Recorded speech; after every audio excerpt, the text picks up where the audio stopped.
The Thrustmaster Ferrari 458 Spider Wheel retailed at under $100 US. Aimed at the beginner, low budget market, I'm actually pleasantly surprised by it, although it's certainly not for everyone. In today's review, I'll explain exactly why and highlight everything I like and dislike about this beginner sim racing wheel.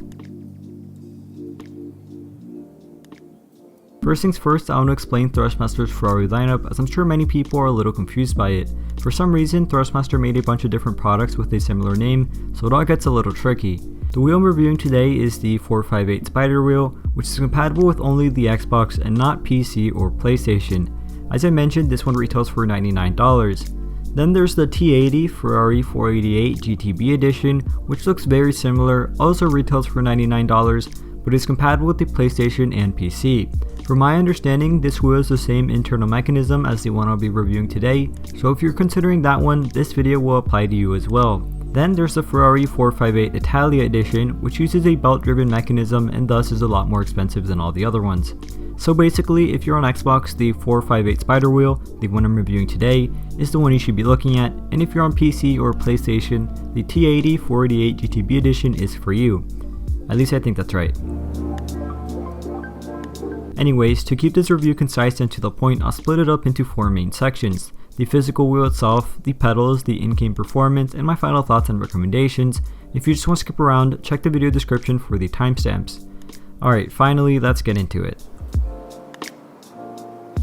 The wheel itself was actually a lot nicer than I anticipated. Not only does it look pretty cool and aggressive, but it also feels just as nice.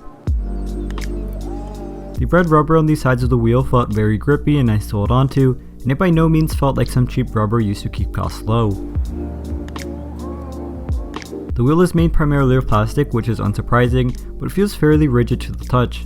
Obviously, this is a replica to the Ferrari 458 wheel, and it looks very similar. However, being only a 7:10 replica, it's a lot smaller at only 28 cm in diameter. The many buttons on the wheel felt as you would expect at this price point, nothing crazy but good enough for you to know when you press them.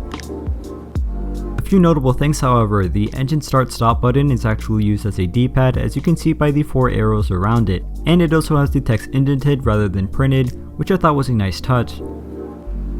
On the right hand side of the wheel is the 3-position engine mode dial, which requires decent force to move around and is finished in a shiny red color.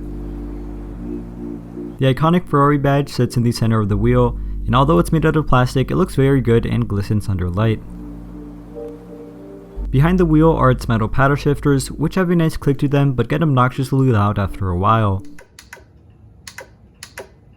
Something I don't like about them is that for some reason they're only on the top half of the wheel, so when pushing them down you can only grab them with your index and middle finger, which felt a little awkward to me as I'm used to pushing them down with all 4 fingers. I hope that made sense. In general, they're pretty good, however. I always knew when I had pressed them, they never gave me any problems, and they're made out of metal, which is impressive for a wheel of this price. The wheelbase itself is also made entirely of plastic and is a lot wider than any I've ever owned. This is because the wheel uses a bungee cord mechanism to provide resistance, as it doesn't have force feedback. Underneath the wheel is where you attach the table clamp, which did a great job at firmly maintaining the wheel in place. Here you also have the single USB cable which powers this wheel. Now let's move on to talking about the pedals. Unfortunately, I can't think of too many good things to say about them. They're made entirely of plastic, which although held up fine throughout the few days I've been using them, I can't really give any promises regarding its long-term durability. They're also quite small. Well, extremely small to be honest, but surprisingly, I didn't seem to be bothered by their size when using them in-game. If any of you watched the unboxing and initial thoughts video I made on this product, you might remember that I said that the brake pedal needed more force to push down than the accelerator. Well, after using them, I realized that that was not true. They actually required the exact same force to push down, which felt extremely weird at first, and I took a while to get used to them. The brake pedal also has a very short travel, so it's almost impossible to accurately, or at least consistently, brake with them.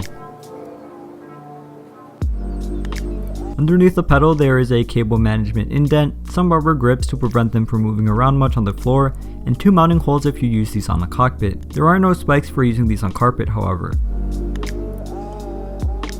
Overall, the pedals left me disappointed, but honestly I can't really expect much from them coming at this price point.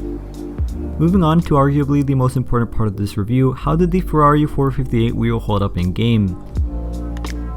Honestly, it felt pretty good for what it is. The lack of force feedback is obviously a massive drawback, and I needed to rely solely on visual cues to know when I was losing control, and very few times was I actually able to regain that control. But in terms of casually driving around, it more than did the job. The bungee cord mechanism provides good resistance when turning the wheel and immediately snaps back upon release.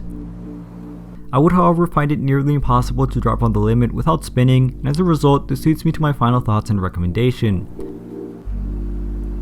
This wheel is good for what it is. A wheel that costs under $100 and doesn't have force feedback can only get you so far, and the Thrustmaster Ferrari 458 Spider wheel does the most it can. However, the lack in force feedback is a massive drawback, which means it is not for everyone. If you want to play real sim racing titles, be competitive in online races, and push your car to the limit, do not purchase this wheel as they will not allow you to do so. This wheel, however, is a great choice for those of you who simply want to casually play something like Forza Horizon 4 and just cruise around with the wheel. If you play NASCAR Heat or any other oval racing title, I guess this could work too. This product, however, is ultimately intended for a very young audience who wants to stop using a controller and begin to play around with a steering wheel. So if you have a child under the age of 12 who likes cars, this will be a spectacular gift. But again, if you're looking to get into sim racing in the cheapest way possible, save up a little bit more money and buy a slightly more expensive wheel with force feedback. Anyways, this has been my review on the Thrustmaster Ferrari 458 Spider wheel, a product which offers the most it can coming at its price point, but is certainly not for everyone. If this video brought any value to you, consider pressing the like button as it helps YouTube promote this video to more people. And if you're into all types of high quality sim racing content, consider subscribing because that is what I do.